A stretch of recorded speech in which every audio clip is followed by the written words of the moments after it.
लाखों रुपए का कोर्स फ्री में। जी हाँ, बिल्कुल सही सुना आपने। आज मैं आपको आज से मैं आपको ऐसी लर्निंग वीडियो एक सीरीज़ स्टार्ट करने वाला हूँ जिसमें आपको लाखों करोड़ों रुपए देने के बाद भी आपको वो क्लैरिटी, वो एजुकेशन नहीं मिलेगी जो मैं आपको अपनी इस आने वाली सीरीज़ में आपको देने वाला हूँ, डिलीवर करने वाला हूँ।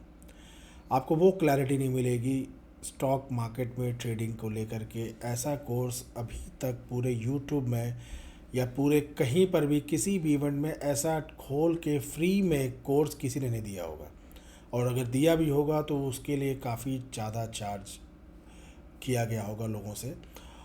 और मैं यहाँ पे इस चीज़ को, कंटेंट को फ्री में इसलिए देना चाहता हूँ कि मुझे आप लोग से बिल्कुल भी पैसा कमाने की कोई चाहत नहीं, क्योंकि वो अगर मुझे करना होगा तो मैं ट्रेडिंग से ऑटोमेटिकली कर लूँगा। मुझे सिर्फ सिंपल और क्लियर, सिर्फ रियल बातें बतानी है आपको, ताकि आप खुद डिसाइड कर सको कि क्या आप ट्रेडिंग के लिए बने हो या नहीं। आप एक बात सही में मेरे ध्यान से सुन लीजिए कि हर व्यक्ति ट्रेडर नहीं बन सकता है। हर व्यक्ति ट्रेडर एकदम नहीं बन सकता है। अगर हर कोई सोच जाए कि नहीं वो ट्रेडर हो सकता है तो ऐसा बहुत मुश्किल है। हर व्यक्ति ट्रेडर नहीं बन सकता है, क्योंकि स्टॉक मार्केट में ट्रेडिंग करना एक सबसे दुनिया का टफ काम है। आप स्टॉक मार्केट में अगर ट्रेड कर रहे हैं और आप सोच रहे हैं कि आप इजीली यहाँ से अपना पैसा कमा लेंगे और इजीली आप कमा के चले जाएंगे, तो ये आप एक बहुत बड़ी गलत सोच में है। और बिना सीखे तो मेरे ख्याल से आपको एकदम सोचना ही नहीं चाहिए ट्रेडिंग के बारे में, वो भी स्टॉक मार्केट में। अब टफ का मतलब ये भी नहीं कि आप टेक्निकल एनालिसिस नहीं समझ सकते, या टेक्निकल एनालिसिस आप नहीं समझ पाओगे, या चार्ट नहीं समझ पाओगे, या कैंडलस्टिक आप नहीं समझ पाएंगे, या चार्ट एनालिसिस आप नहीं कर पाएंगे, लेवल्स नहीं निकाल पाएंगे। ये सब चीज़ें नहीं हैं।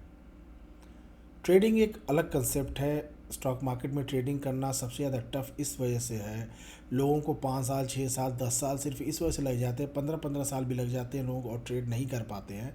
क्यों? क्योंकि ये एनालिसिस का गेम ही नहीं है। ये सबसे ज़्यादा टफ इसीलिए है, ये प्रॉपर माइंडसेट का गेम है। और इस वजह से मैं ये सीरीज़ स्टार्ट कर रहा हूँ, ये प्लेलिस्ट मैं बना रहा हूँ वीडियोस की। मैं सीरीज़ इसलिए बना रहा हूँ ताकि मैं एक एक चीज़ आप लोगों के साथ कवर कर सकूँ, एक एक चीज़ आप लोगों को बता सकूँ, सबसे इम्पोर्टेंट चीज़ बता सकूँ, जिससे आप मार्केट से पैसा कमाने के बारे में सोच सकें। अगर आप बहुत ब्रिलियंट है तो टेक्निकल एनालिसिस आप 1 महीने में सीख सकते हैं, कुछ लोग 6 महीने में सीख लेंगे, कुछ लोगों को साल भर लगेगा, कुछ लोग को बहुत कम टाइम लगेगा। लेकिन एनालिसिस करना और रियल मनी बनाना, ये दोनों ही अलग अलग चीज़ें हैं। एनालिसिस तो सब कर लेते हैं, प्रॉफिट सिर्फ डिसिप्लिन लोग ही जो है कर पाते हैं, डिसिप्लिन लोग ही पैसा अपने पास रख पाते हैं। इस कोर्स में जो मैंने आपको अपने तरीके से बताया है, इसको मैंने डिज़ाइन ही अपने तरीके से किया है, और अब मेरे जैसे लोगों के लिए किया है।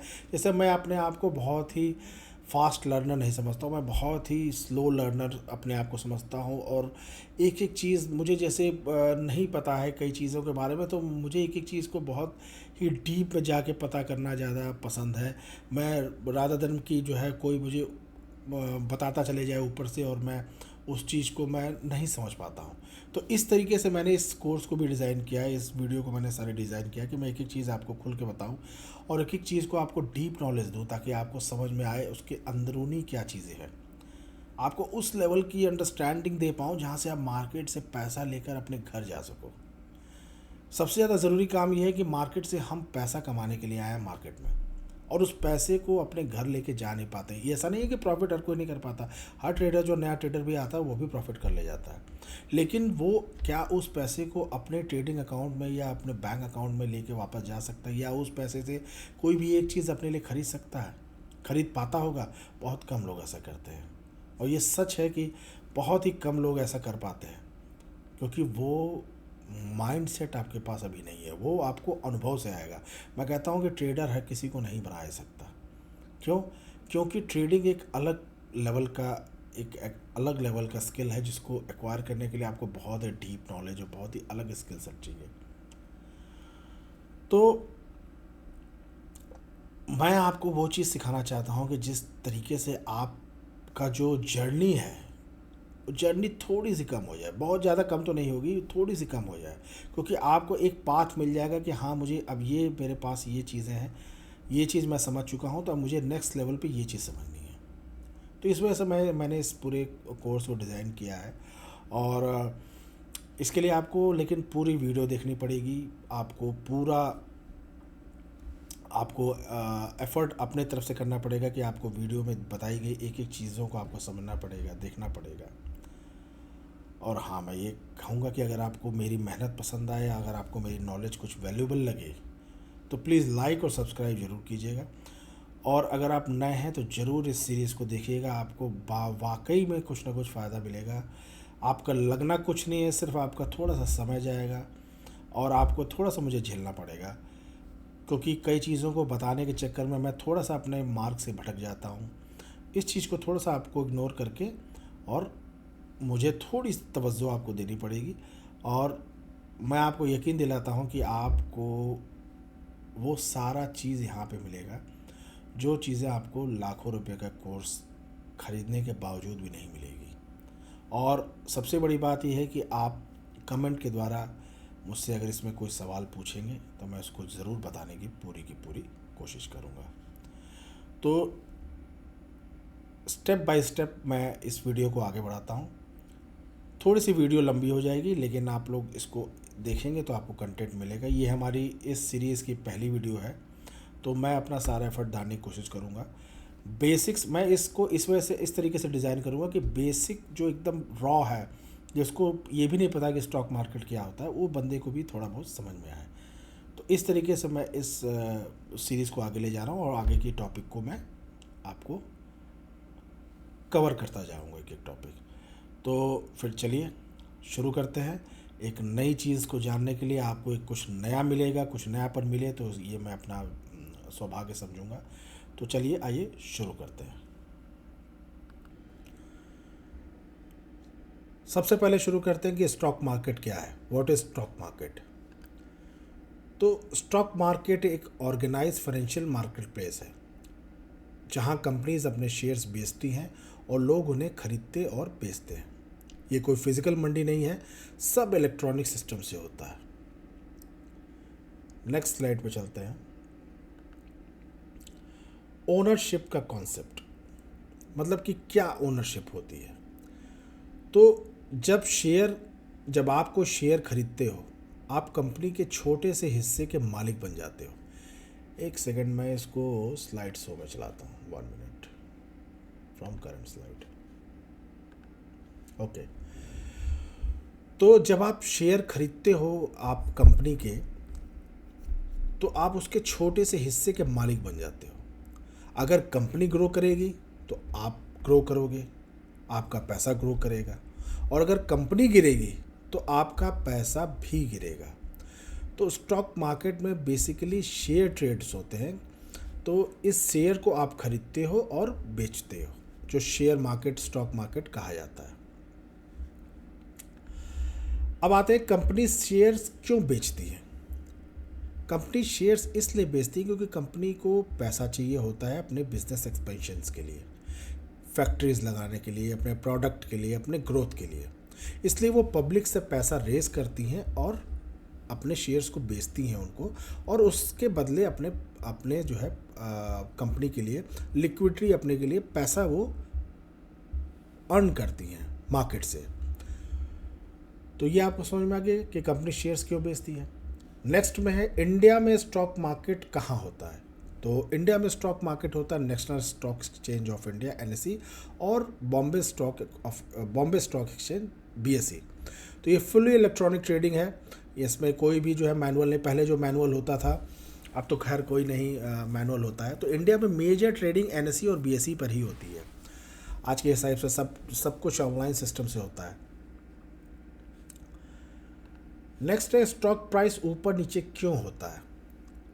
देखिए, प्राइस डिमांड और सप्लाई से मूव करता है। अगर ज़्यादा लोग खरीदना चाहते हैं तो प्राइस ऊपर जाएगा, और अगर वही ज़्यादा लोग बेचना चाहते हैं तो प्राइस नीचे जाता है। कोई न्यूज़ आती है, कोई रिज़ल्ट आता है तो प्राइस जो है ऊपर नीचे फ्लक्चुएट करता है। जैसे हमारे इवेंट्स होते हैं, इलेक्शन न्यूज़ होती है, बजट डे होता है, तो उस दिन प्राइस ऊपर नीचे बहुत ज़्यादा फ्लक्चुएट करते हैं। दूसरी चीज़, फियर और ग्रीड से प्राइस ऊपर और नीचे जाते हैं। फियर और ग्रीड से क्यों? जब लालच बढ़ जाता है, मार्केट में डर खत्म हो जाता है, तब मार्केट बेतहाशा ऊपर जाता है, कोई भी ख़राब न्यूज़ को भी जो है वो पार करते हुए ऊपर चले जाता है। लेकिन जब मार्केट डरा हुआ होता है, जब मार्केट में लोग डरे होते हैं, मार्केट डरा हुआ या लालच का मतलब होता है उसमें पार्टिसिपेट करने वाले लोग, तो जब लोग डरे हुए होते हैं तो उस समय कोई अच्छी न्यूज़ भी जो है मार्केट को खड़ा नहीं कर पाती है, मार्केट कोई अच्छी न्यूज़ पे भी गिर जाता है। तो ये मार्केट बहुत ही फ्रजाइल होता है, बहुत ही क्योंकि मनुष्य का दो ही साइकोलॉजी होती है, लालच और डर। इसीलिए कहा है, तो जो साइकोलॉजी कही जाती है मार्केट में, अपनी साइकोलॉजी आप सही करिए, माइंडसेट सही करिए, इमोशन कंट्रोल करिए। वो इमोशंस सही मायने में कंट्रोल करने को कहते हैं। अपने लालच और अपने डर को कंट्रोल करना ही अपना इमोशन कंट्रोल करना होता है। तो ये मेरे ख्याल से आपको समझ में आ गया। तो अब आते हैं स्टॉक मार्केट का रोल क्या है। स्टॉक मार्केट देखिए सिर्फ पैसा कमाने की जगह नहीं है, ये इकॉनमी की हेल्थ भी बताता है। ये सबसे बड़ा इंडिकेटर है इकॉनमी का।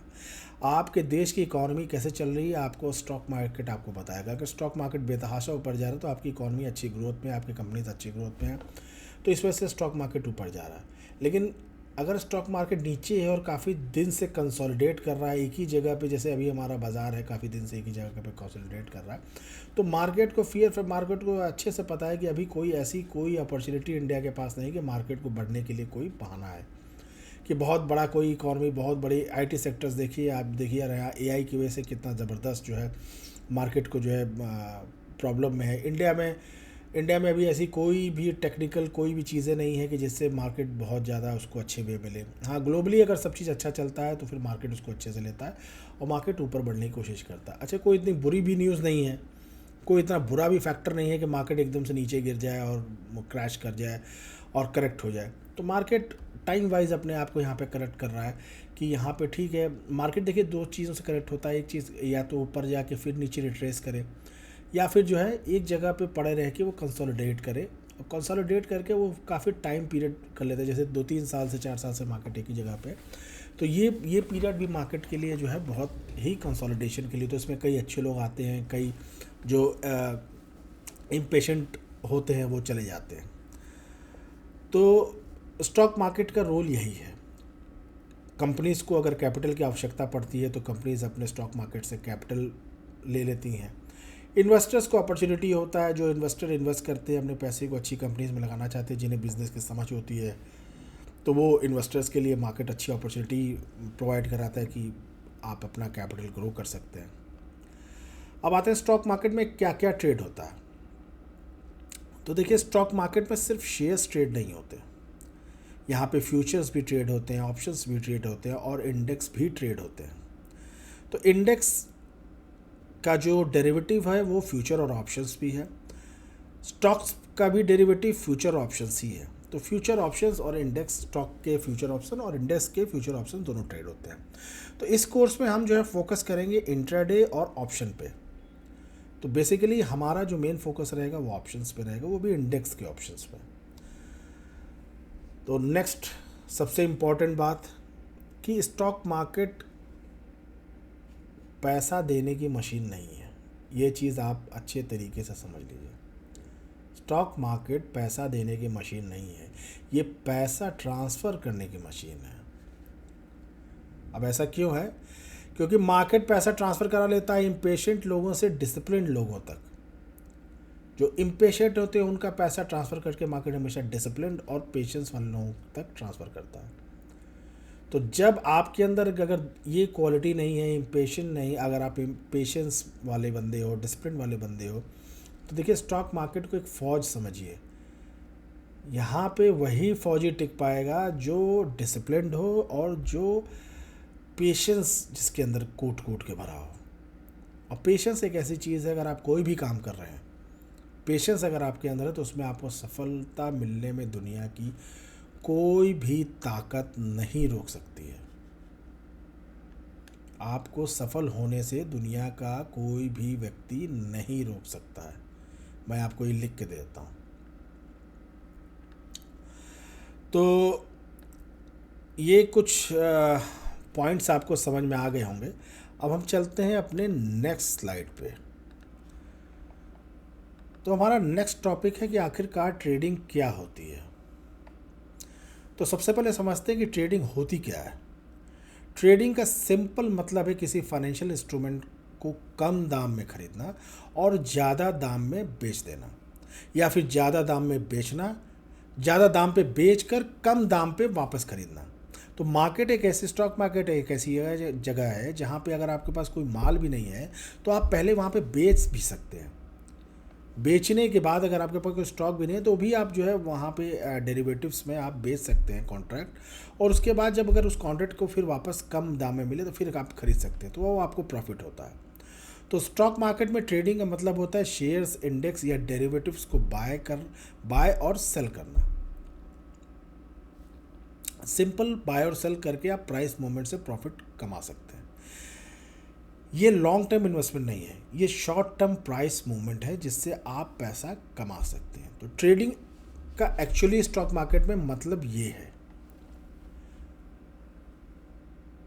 स्टॉक मार्केट में ट्रेडिंग क्यों की जाती है? लोग ट्रेडिंग स्टॉक मार्केट में क्यों करते हैं? रेगुलर इनकम जनरेट करने के लिए, कैपिटल ग्रो करने के लिए, फाइनेंशियल फ्रीडम के लिए, लेवरेज का यूज़ करके छोटे कैपिटल से बड़ा रिटर्न लेने के लिए।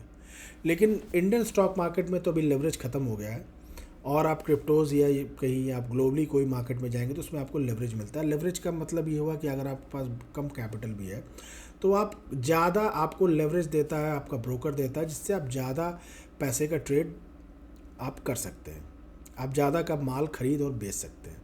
लेकिन रियलिटी ये है कि जहाँ पे प्रॉफिट की पोटेंशियल हाई है, रिस्क उससे भी ज़्यादा हाई होता है।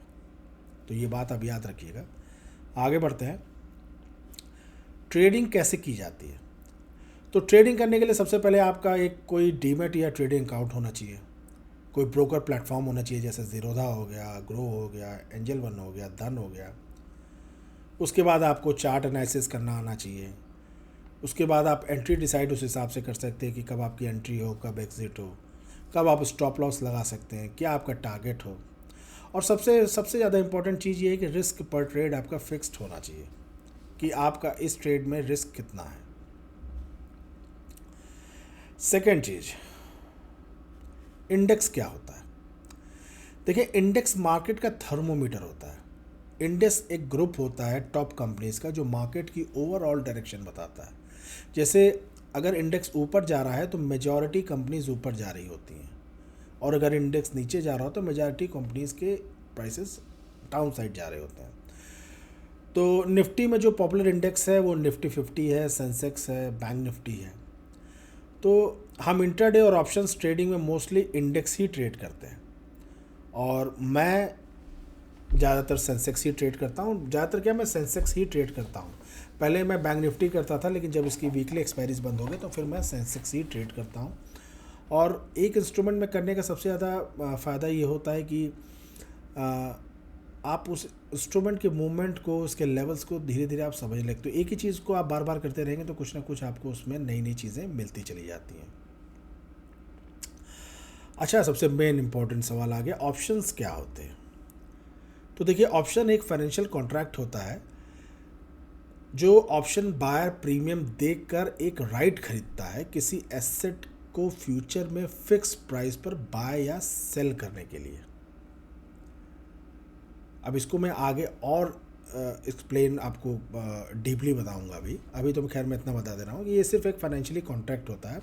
ये कॉन्ट्रैक्ट होता है जिसका प्रीमियम दे के आप एक राइट खरीदते हैं कि उस एसेट को फ्यूचर्स में जो है उसका कितना प्राइस होना चाहिए, क्या बढ़ना चाहिए। अगर वो बढ़ रहा है तो आपको प्रॉफिट ही होगा। तो अमूमन आपको ऑप्शन बाइंग में आप चाहे कॉल बाय करिए या पुट बाय करिए, आपका प्रीमियम बढ़ना चाहिए। मेन चीज़ ये होता है। तो जैसे दो टाइप होते हैं ऑप्शंस, कॉल ऑप्शंस और पुट ऑप्शंस। तो जब मार्केट आपको लगता है कि ऊपर जाने की ज़्यादा संभावना है तो आप कॉल ऑप्शंस खरीदते हैं, और जब आपको लगता है कि मार्केट नीचे जाने की ज़्यादा संभावना है तो आप पुट ऑप्शंस खरीदते हैं। तो अभी हम आगे बढ़ते हैं, ये तो बेसिक से अभी। ऑप्शंस क्यों होते हैं? देखिए, ऑप्शंस ओरिजिनली हेजिंग के लिए बनाए गए थे, मतलब रिस्क से बचाने के लिए। बड़े इंस्टीट्यूशन अपने पोर्टफोलियो को प्रोटेक्ट करने के लिए ऑप्शंस यूज़ करते हैं। लेकिन रिटेल ट्रेडर्स, हमारे जैसे ट्रेडर्स, इनको जो है इनको कहा जाता है कि ये स्पेकुलेशन करने के लिए यूज़ करते हैं। बिल्कुल सही बात है, अगर आपको किसी चीज़ के बारे में जानकारी नहीं है तो आप स्पेकुलेट ही कर रहे हैं। अगर आपके ऑप्शंस के बारे में जानकारी नहीं है तो आप उसको खरीद या बेच रहे हैं, तो समझ लीजिए कि आप एक तरीके से गैम्बलिंग कर रहे हैं। तो इसी वजह से ऑप्शन ट्रेडिंग को अभी भारत में, या भारत में तो खैर बहुत सारी चीज़ों को अच्छा नहीं माना जाता है। कोई भी आप अलग तरीके का काम करेंगे तो फिर वो आपको वहाँ पे अच्छा नहीं माना जाता जब तक आप उसमें सफल ना हो। तो खैर आगे बढ़ते हैं। हाँ, ऑप्शंस इतने पॉपुलर क्यों हैं? सबसे ज़्यादा ज़रूरी चीज़ ये है कि ऑप्शन पॉपुलर इसलिए है क्योंकि छोटे कैपिटल से ट्रेड हो जाता है। इसमें आपको लेवरेज मिलता है, एक दिन में आपको हाई परसेंटेज का रिटर्न पॉसिबल है, वॉलेटिलिटी अच्छी मिलती है। सबसे जो बेसिकली सबसे इम्पॉर्टेंट पॉइंट है कि आप बहुत छोटे कैपिटल से ट्रेड आप कर सकते हो। बहुत छोटे कैपिटल से आप, अगर आप कोई बिज़नेस स्टार्ट करना चाहते हो इंडिया में या कहीं पर भी, तो आपको एक पर्टिकुलर कैपिटल की रिक्वायरमेंट होती है, बहुत ज़्यादा। ऑप्शंस के बिज़नेस में एक ऐसा बिज़नेस है जिसमें आप बहुत छोटी कैपिटल से भी आप बिज़नेस स्टार्ट कर सकते हो, आप ट्रेड स्टार्ट कर सकते हो। इसमें यह नहीं है कि आप के पास पैसा बहुत कम है तो फिर आप इस बिज़नेस में नहीं आ सकते, क्योंकि यहाँ पे हर जगह एक बैरियर लगा हुआ है इंडिया में या कहीं पर भी कि आप इस बिज़नेस में, आपके पास इतना पैसा होना चाहिए तभी आप इस बिज़नेस में एंट्री कर सकते हो। उसके बाद भी कोई गारंटी नहीं है, आपको उसमें टाइम देना पड़ेगा, एफर्ट देना पड़ेगा। दुनिया में ऐसा कोई काम नहीं है जिसमें आप तुरंत जाएँ और तुरंत आप उसमें सक्सेस हो जाए। तो इसी तरह ट्रेडिंग भी है स्टॉक मार्केट में। स्टॉक मार्केट में भी आप तुरंत जाएंगे, तुरंत तो आपको आप सफल हो जाए तो ऐसे तो गारंटी जो देता है वो तो ये आपको बहुत, आप खुद बेवकूफ़ हैं या वो आपको बहुत बड़ा बेवकूफ़ बना रहा है। तो असल चीज़ आप ये बात समझ लीजिए कि किसी भी काम को अगर आप करेंगे तो उसमें आपको टाइम लगना ही लगना है। और ऑप्शन सिर्फ इसी वजह से पॉपुलर है क्योंकि ऑप्शंस में आप छोटे पैसे से आप आ सकते हो, लेवरेज आपको मिलता है। इंडिया में तो लेवरेज है नहीं, लेकिन अगर आप ऑप्शन बाइंग कर रहे हो तो ठीक ठाक आप छोटे कैपिटल से काम कर ले रहे हो। लेकिन एक बात याद रखिएगा कि जहाँ पे अगर हाई रिस्क है, हाई आप प्रॉफिट है, रिटर्न है, तो वहाँ पे रिस्क भी उतना ही हाई होता है। खैर आगे बढ़ते हैं। कौन कौन से इंडेक्स ट्रेड होते हैं? तो यहाँ पे लगभग सभी इंडेक्स ट्रेड हो रहे थे। बीच में हमारे यहाँ हर दिन एक्सपायरीज हो गई थी, लेकिन फिर बाद में कब किया सेबी ने। तो इस समय से निफ्टी 50 और सेंसेक्स की ही जो है वीकली एक्सपायरीज हैं, जिसमें ज़्यादातर लिक्विडिटी है। निफ्टी बैंक भी है, और जो लास्ट के उसमें एक्सपायरीज होती हैं, जो लास्ट के वीकेंड में, जो लास्ट थर्सडे में एक्सपायरीज होती हैं मिड कैप में या फिर निफ्टी में, तो उसमें काफ़ी वॉल्यूम रहता है, अच्छा वॉल्यूम रहता है। अब आते हैं कि कॉन्ट्रैक्ट क्या होता है।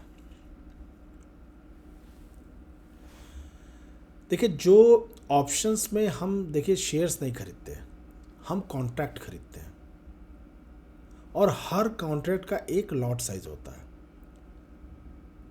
तो एग्जांपल के लिए अगर निफ्टी का लॉट साइज 50 है और प्रीमियम अगर 100 रुपये है, तो आपका जो टोटल कॉस्ट होगा वो 100 इंटू 50 इज इक्वल टू 5000 होगा।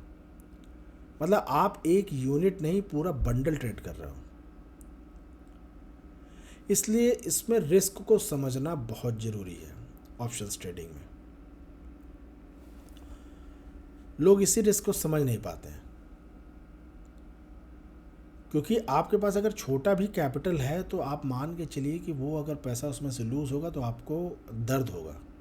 ज़्यादा पैसे वालों को थोड़ा सा पैसा लूज़ होगा, उनका दर्द नहीं होगा, लेकिन छोटे पैसे वालों को अगर थोड़ा भी पैसा लूज़ होगा तो वो ज़्यादा दर्द होगा। तो यहाँ तक अगर आपको समझ में आ गया है तो फिर मैं आगे अपने इस वीडियो को आगे बढ़ाता हूँ और नेक्स्ट टॉपिक पे आपको लेके चलता हूँ। इंट्राडे ट्रेडिंग क्या है?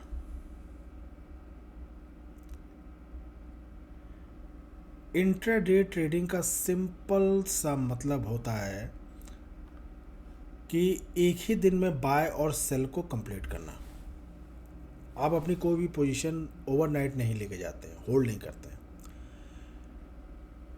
तो इंट्राडे का सीधा सा मतलब यही होता है कि उसी दिन अपने ट्रेड में बाय और सेल आपको ख़त्म करना होगा। आप अपनी बाय भी जो है मार्केट स्टार्ट होने पे आप अपनी जो है अपनी पोजीशन बनाइए बाइंग या सेलिंग की, और मार्केट ख़त्म होने से पहले अपनी पोजीशन स्क्वायर ऑफ कर लेंगे। तो सेम डे ट्रेड ख़त्म करना ही इंट्राडे ट्रेडिंग होती है। तो चलिए बात करते हैं कि ऑप्शन बाइंग क्या होती है। तो ऑप्शन बाइंग का सिंपल सा मतलब होता है कि कोई भी आप प्रीमियम देखकर किसी से आप कॉन्ट्रैक्ट खरीदते हैं सेलर से। तो ये कॉन्ट्रैक्ट किस प्रकार के होते हैं? ये कॉन्ट्रैक्ट दो प्रकार के होते हैं, एक कॉल ऑप्शंस, एक पुट ऑप्शंस। तो जब आपको लगता है कि मार्केट ऊपर जाएगा तो आप कॉल ऑप्शंस खरीदते हैं, और जिस दिन जब आपको लगता है कि मार्केट नीचे जाएगा तो आप पुट ऑप्शंस खरीदते हैं। सिंपल सा मतलब कि अगर आप प्रीमियम पे करते हो तो आपका जो मैक्सिमम लॉस होता है वो सिर्फ प्रीमियम पे होता है। तो फॉर एग्जांपल मान लीजिए कि निफ्टी अगर आपकी 22,000 पर है और आपने 22,100 का कॉल ख़रीदा, तो आपने प्रीमियम दिया 100 रुपये। इसको इस तरीके से समझते हैं कि निफ्टी आपके 22,000 पे है और आपने 22,100 का आपने कॉल ऑप्शंस खरीदा, तो आपने प्रीमियम पे किया है 100 रुपीज़, ठीक है। और अगर आप मान के चलिए कि लॉट साइज़ अगर निफ्टी का 50 है तो आपने 100 इंटू 50 आपने is equal to 5,000 rupees premium pay किया हुआ है। तो अगर ये मार्केट यहाँ से 100 से 200 चले जाता है, 22,100 से 22,200 पे चले जाता है, तो ये आपका प्रीमियम डबल हो जाएगा। ये 100 रुपीज़ आपका 100 हो जाएगा, तो 200 इंटू 50 10,000, मतलब आपका 5,000 10,000 हो जाएगा। ये आपका प्रीमियम डबल हो जाएगा, आपका पैसा डबल हो जाएगा। लेकिन मानने वाली बात ये है कि अगर ये प्रीमियम ज़ीरो हो गया, क्योंकि जो कि पूरी संभावना है, तो ये आपका पैसा भी ज़ीरो हो जाएगा। आपका पूरा का पूरा 5,000 लॉस में हो जाएगा, ये ज़ीरो हो जाएगा।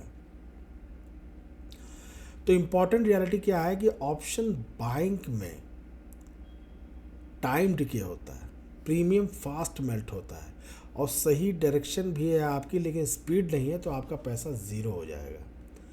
तो सबसे बड़ी चीज़ ऑप्शन बाइंग में, जो सबसे बड़ा दुश्मन है ऑप्शन बाइंग का, वो होता है थीटा, टाइम। तो ये थीटा, डेल्टा, गामा, ये सब चीज़ें आपको मैं आगे आपको बताऊंगा ही।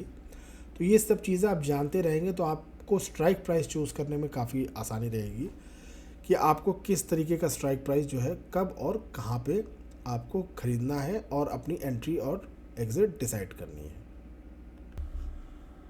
अब आते हैं ऑप्शन सेलिंग पर।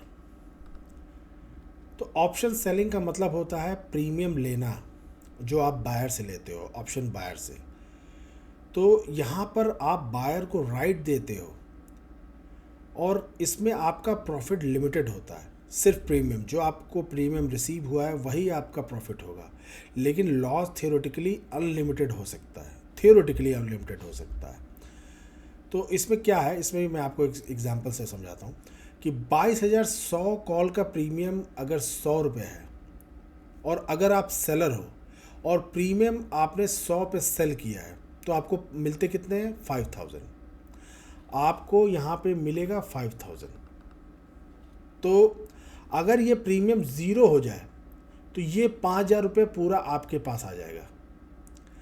लेकिन वहीं पे अगर प्रीमियम 300 हो गया, डबल हो गया, आपके प्रीमियम 300 रुपये हो गया, आपने 100 में बेचा और प्रीमियम 300 हो गया, तो यहाँ पे आपका 200 रुपये बढ़ जाएगा।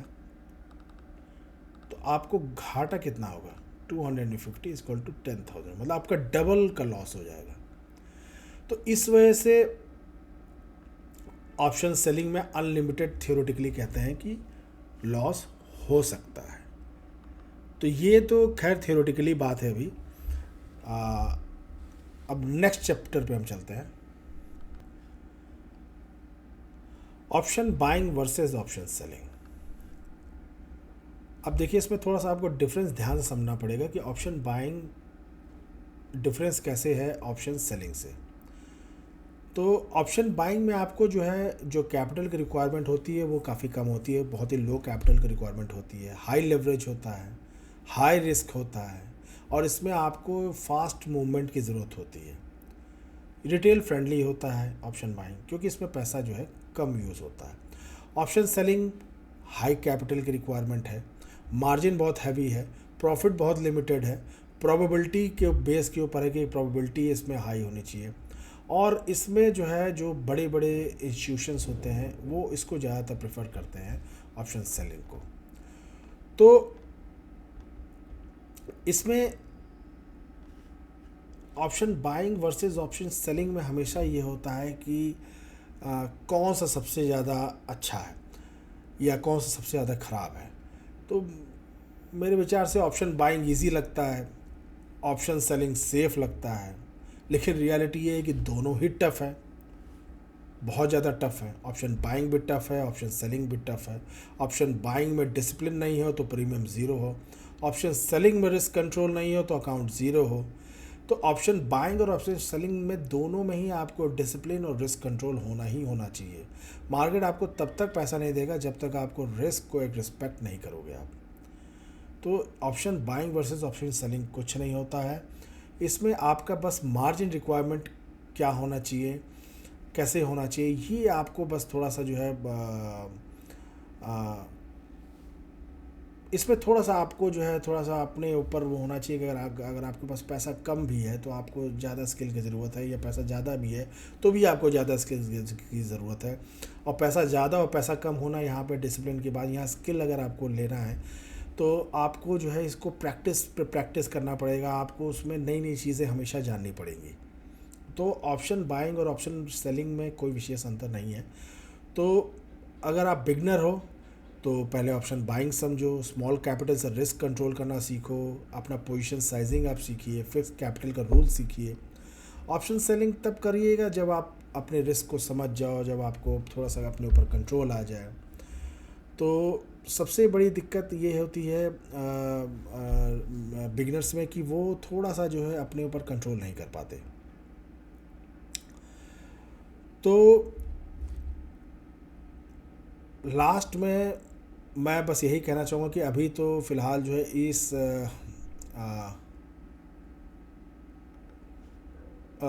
अपने इस सीरीज़ को अभी थोड़ा सा मैं विराम दूंगा। अब इसमें नेक्स्ट सीरीज़ में मैं एक एक टॉपिक फिर से कवर करूंगा।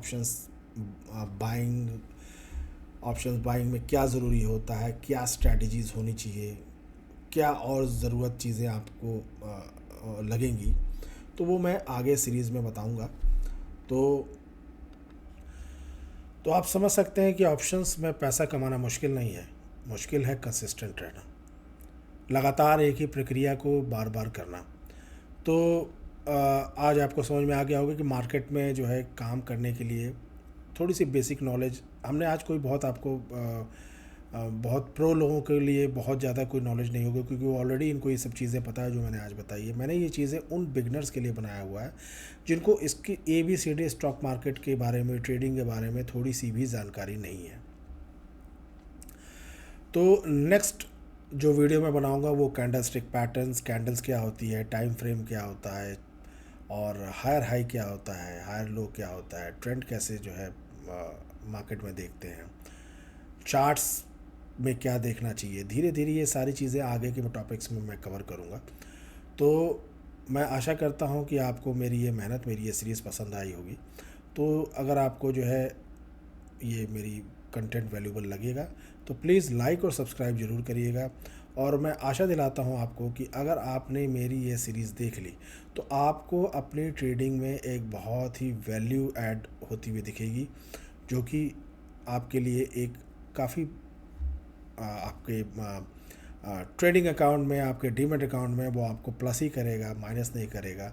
और अपना कीमती समय देने के लिए मैं आप सभी लोग का बहुत बहुत धन्यवाद करता हूँ। मिलते हैं नेक्स्ट वीडियो में, तब तक के लिए नमस्कार, धन्यवाद।